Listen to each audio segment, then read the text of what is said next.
Fred Fleitz, thank you so much for taking the time to join me today. Great to be here. I want to talk to you about a number of different issues. There was this excellent, piece that you wrote along with Keith Kellogg at National Review, responding to a piece from John Bolton, and we will get into that. But right now, right in front of us, in terms of the debate on Capitol Hill, is this question regarding TikTok. And I wanted to get your reaction to the kind of debate that we're seeing there. It hasn't happened yet, but I assume that today, the day that we are talking, Josh Hawley, the senator from Missouri, is going to go down to the floor.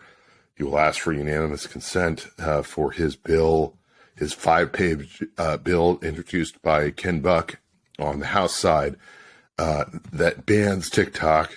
He wants to pass it, and it's going to be objected to, I believe, by Rand Paul, probably.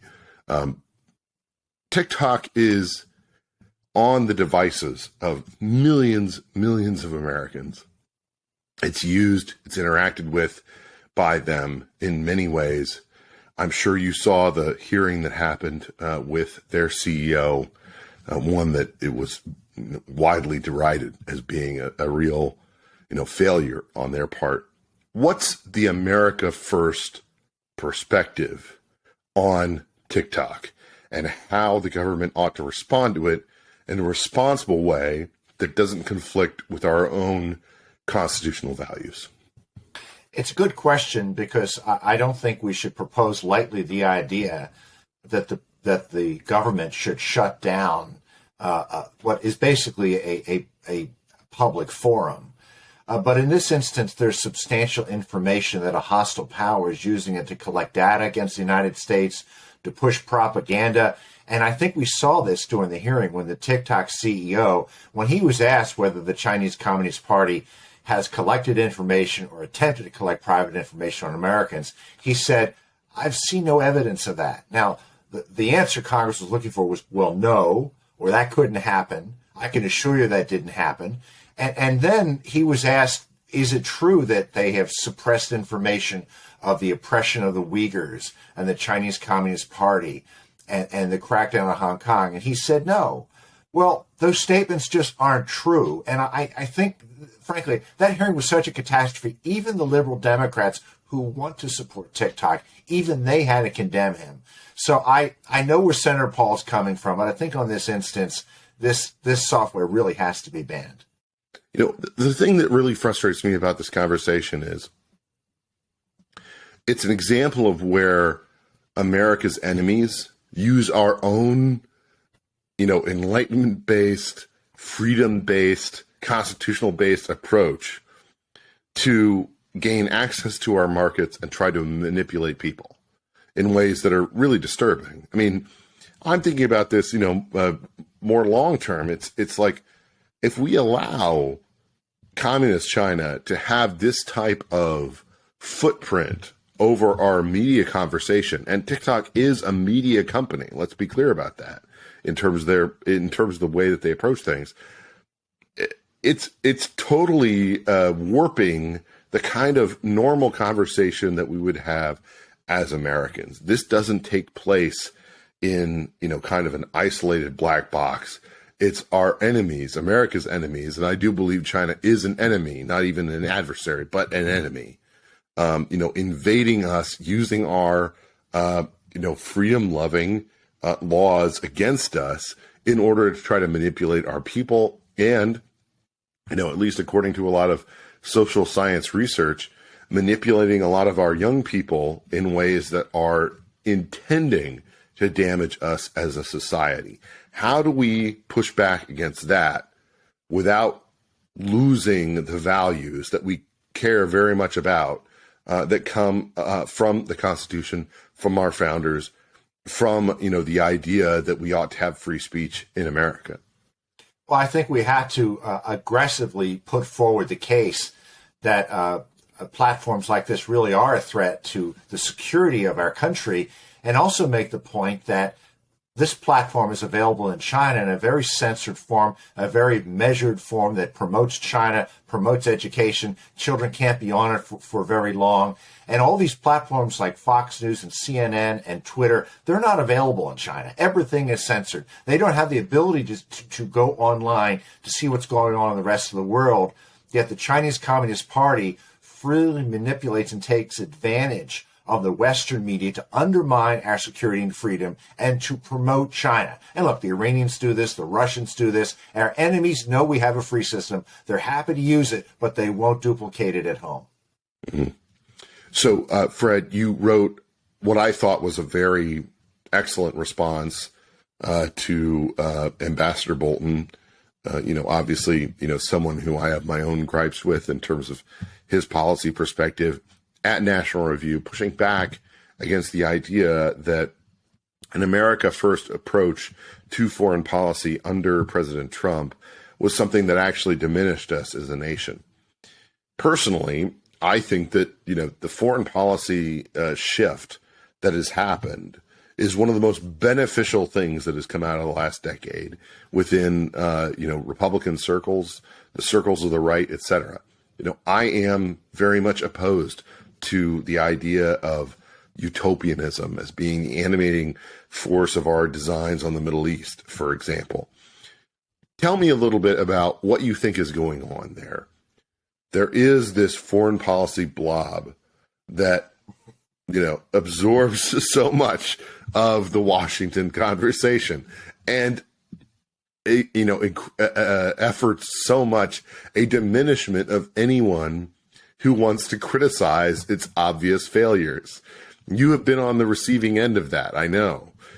So tell me a little bit about what you think is actually going on there and why the country and the frustrations with its shift are something that is animating this blob and kind of striking back and trying to reassert itself as being a dominant force within the overall and a scheme of the right. Well, I want to give Rich Lowry at National Review a lot of credit. They have run articles that have said that the America First approach to national security is isolationism. It's similar to the pre-World War II isolationists under Charles Lindbergh to keep the U.S. out of war. But then they allowed General Kellogg and I to run this piece, which I think was a strong rebuttal to that. The America First approach to national security has transformed thinking on national security, not just among conservatives, but among all Americans. And this is what it is. Strong presidential leadership, a strong military, but the prudent use of military force to keep us out of unnecessary wars and to only use military force when our strategic interests are at risk. It's not isolationism. It's not America alone. It is working with allies, but it also insists that our allies carry their weight in defending their regions. Now, Ambassador Bolton, I've known him a long time. He's a great guy. But he has repeated what we're hearing from the blob on the right and left, that America First is isolationism. Now, we know President Trump isn't an isolationist. We know he worked with our allies around the world, but he was tough with them. Frankly, NATO is stronger today because President Trump pressed it so hard to get up to the amount of money it's supposed to spend on its own defense. And look at the close relationship that President Trump had with the Japanese prime minister. The relationship he had with the South Korean president was a little bit rocky, but I think it was still productive. So I just think that it's easy to rebut this, but we have to work hard because the left and, let's say the blob is relentless in misrepresenting this approach to national security. Well, let's talk about that for a minute, because I remember getting into an argument with Danielle Pletka, the vice president at AEI. I know her well. Over this issue back in, I believe, 2015, when it was not at all clear that Donald Trump was going to become the nominee, where she was alleging Lindberghism on the part of Ted Cruz, who was someone who I was advocating for at the time, because I was, I believed that, his approach to foreign policy of saying, look, these wars of utopian, vision were wrong, and we need to, readjust our foreign policy accordingly. And the arguments that were being advanced were basically that anything that does not match up with what the blob wants what they believe is the apex goal, they just immediately malign it as being isolationism, Neville Chamberlain, Charles Lindbergh, etc. How do you push back against that? Because it's ridiculous. It's in the same sense that they place every world leader that they have objection to as Hitler. I'm not saying Vladimir Putin is good. I'm just saying he's not Hitler. It's not. He doesn't have camps where he is literally burning Jews. It's one of these things where can we have a conversation about foreign policy that actually balances these things without sort of sweeping very quickly into these World War II analogs that don't bear any representation of the actual position of the person involved?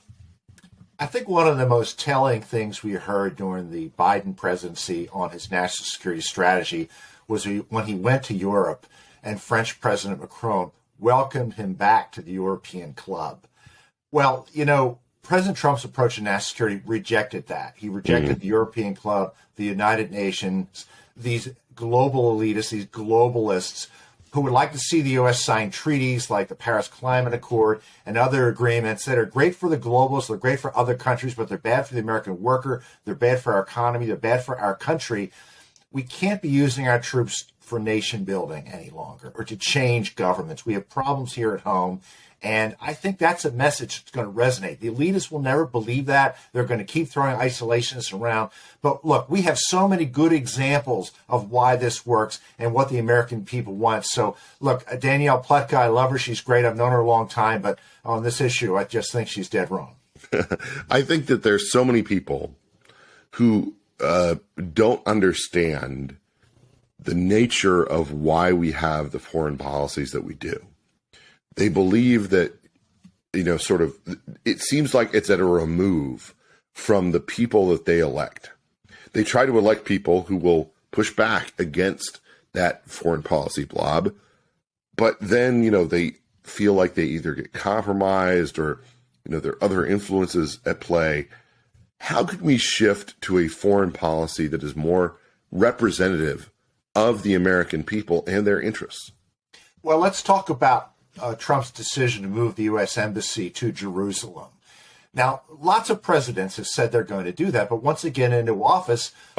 Eisenhower, I think, even. Yeah, it's let's say everybody says that. Yeah. Start a war with the Arabs. That's just off the table. And that's the elitist position. That's the globalist position. That is the establishment position. And President Trump said no. And I think whoever is president 2025, and I hope it is not Joe Biden, it's going to be an America First president who's not going to defer to the establishment globalists who won't do the right thing because it's the way we always did it or because the establishment thinks we should do something else. That was a very good move. And every establishment expert I know said that was going to result in war or terrorism. Really? Didn't happen.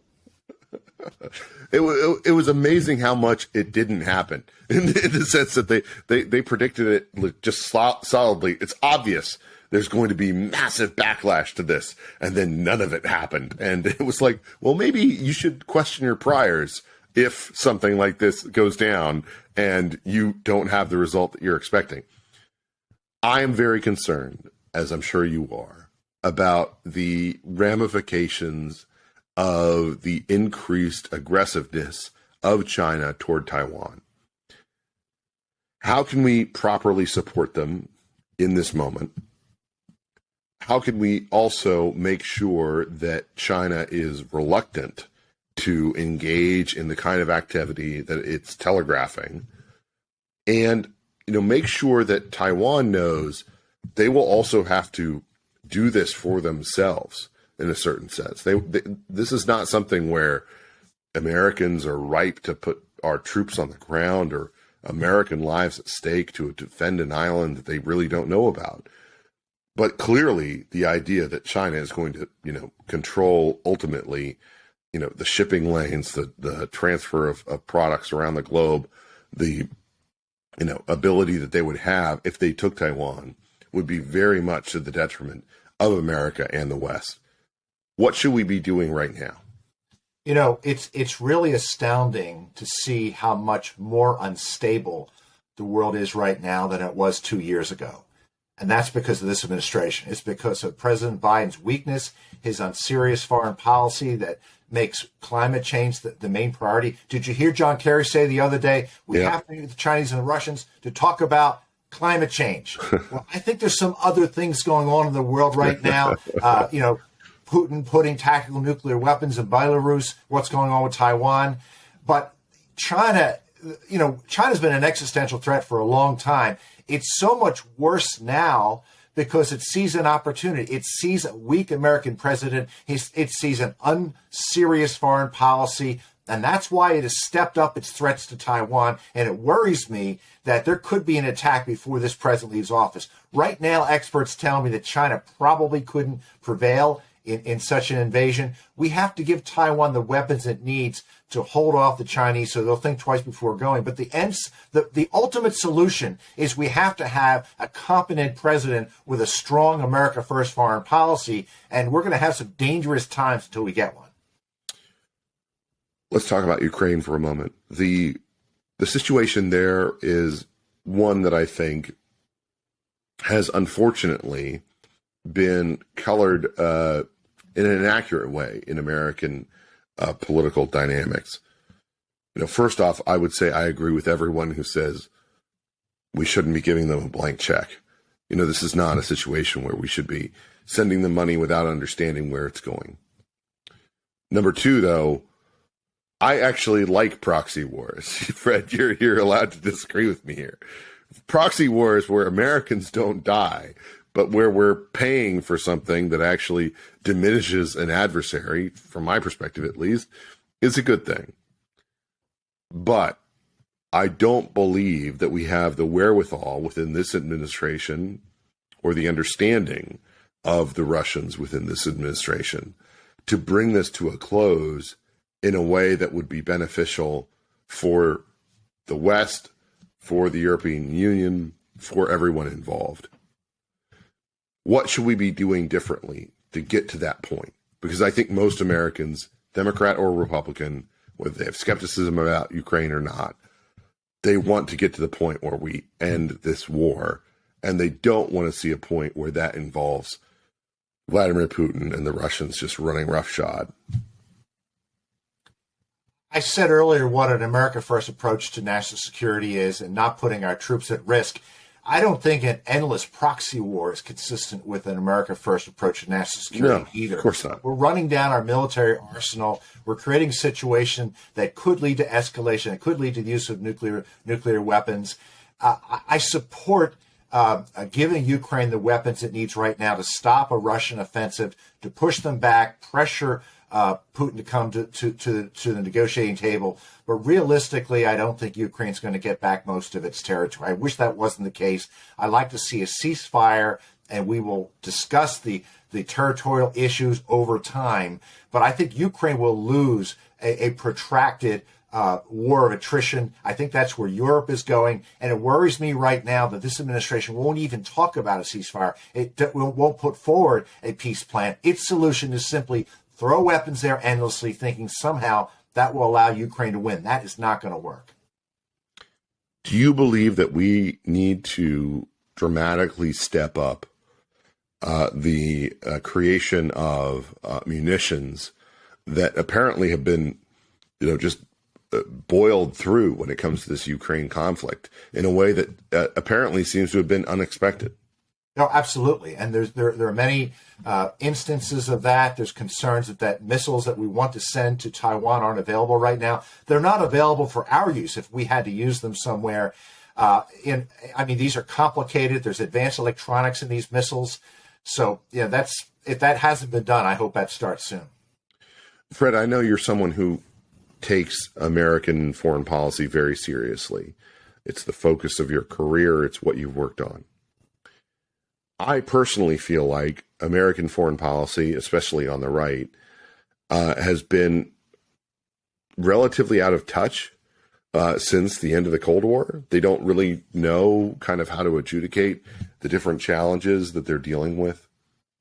I worry that when it comes to the concerns that we're facing over the coming decade, that they're ill prepared for it. I'm curious whether you agree with me on that. I'm also curious, do you believe that a kind of a redefinition of the America First goals could be something that could change that in a positive way? To say, look, at every issue, at every point, we need to be putting the interests of Americans first and not some fly-by-night, assumptions about the way that we could change the world. I watched with frustration during the Trump administration to see the president had great policies, but he didn't name people who would implement them. And we saw Rex Tillerson and H.R. McMaster. They were terrible. They didn't want to implement the president's policies. They didn't want to move the U.S. Embassy to Jerusalem. They opposed the president on getting rid of the nuclear deal with Iran. But at the lower levels of the State Department... And can I just suggest, just to interject, I have enormous respect for H.R. I don't have that same respect for Rex. But the point is that, they were opposed to something that definitively worked when you did it. So that's kind of the proof of saying, maybe you should reevaluate your priorities. I have respect for HR too. He came into office opposing things that the president he was going to serve wanted to do.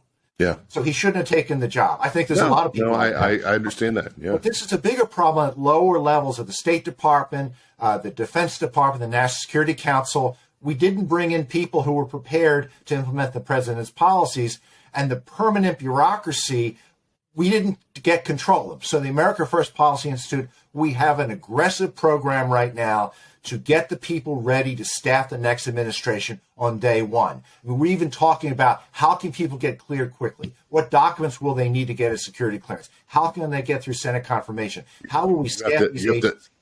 Fred, you got to nuke the bureaucracy from orbit. It's the only way to be sure. No, I completely understand what you're saying. I just, my frustration is this. I sort of got into the conservative movement at the end of the 90s and came up with, obviously I was, worked in the speechwriting office for George W. Bush, worked for John Cornyn as a speechwriter, was aware of all of this.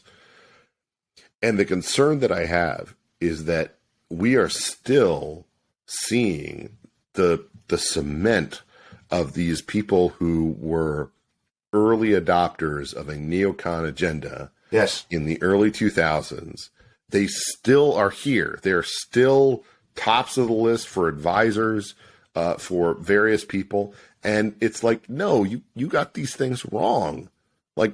Just definitively, whatever you think of in terms of whatever other direction we ought to go, you got these things wrong. So how do we change that? How do we make sure that the next president, I don't know who it's going to be, but, I am very concerned that we don't have the kind of people, ready, organized, prepared to deal with the world, the dangers that it includes, the challenges that it includes in a responsible way. And instead, we're just going to default to, well, they used to be in this job, which, obviously includes John Bolton, someone who you were responding to in your piece. I think there's a set of people in Washington, a set of conservatives. They serve in government. They work with the establishment to go native. When they're out of government, they keep their head down. They would never go in your program because they don't want to have a written record. They don't want people to know what they stand for. They go back in government and they repeat the same thing all over again. The wonderful thing about the Never Trump letters is that a lot of these people signed them, and that kept them out of government. So actually, the Trump administration was not as bad as it might have been in terms of personnel, because some of these people, no matter who they knew, no matter which senator they played golf with, they just couldn't get in because they signed a Never Trump letter. AFPI's American Leadership Initiative is looking for good America First people to do what you just said, to push America First policies and to try to weed out these people who've been part of the problem and come back Republican administration after Republican administration and simply push the same old establishment approach. Well, let me give you one more example of that. I think that one thing that the neoconservatives were very good at in the early 2000s was credentialing. the idea that they would sort of take someone who hadn't really done that much, but then they would build them up with awards, fellowships, articles. It would be the sort of thing where, wait a minute, why is this person in this senior position when they haven't actually, done anything really? And it would turn out to be, well, they wrote this book, they got this fellowship, they got this opportunity, and they ended up in this position for that reason. I feel like the America First approach, one which says, we are not interested in risking American blood and treasure for foolish situations, but we do believe in a robust American approach when it comes to military use and trade that projects our power around the world and that, balances back against communist China and their allies. I think that's something where we really need more of that credentialing or that kind of promotion, the fellowships, the kind of relationships that will allow such people to proceed within these various, government jobs where those types of things that don't matter anywhere else matter. Well, as you know, it's hard being a conservative. All these cushy fellowships and research grants, they're all available to the neocons and people on the left. They go to Harvard's JFK School. Yep. They get positions with the Ford Foundation. They're with the Council on Foreign Relations. Those people won't hire me. They would not hire you. No. And, we have to create these positions, but they're not there right now. And that's why we need organizations like AFPI and Heritage to try to find the good names of people who haven't had a fellowship at Harvard. That doesn't mean you know what you're talking about. That just means the establishment likes you and get them in the government, because these people are lining up. They're getting their contacts with the Senate so they can get quickly confirmed.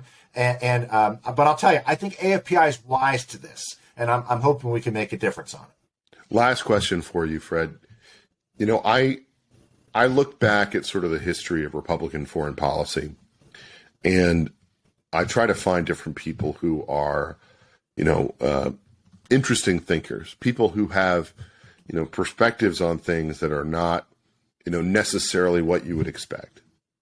I'm curious if you have any recommendation for my listeners of people they ought to read, books they ought to read, or people they ought to look at as being examples of the kind of foreign policy that we ought to pursue in America, as opposed to the one that has been dominated by the neocons under George W. Bush, the blob under Barack Obama, and again, the recurrent JV version of the blob under Joe Biden. What should they look to? What books should they read? What counsel should they seek in order to find the kind of path that we ought to have here in America? Well, the man I recommend is General Keith Kellogg. He's the co-chair of AFPI Center for American Security. I work with him, and I knew him when I was in the Trump administration, but I've really come to admire him, his level-headed approach to the war in Ukraine.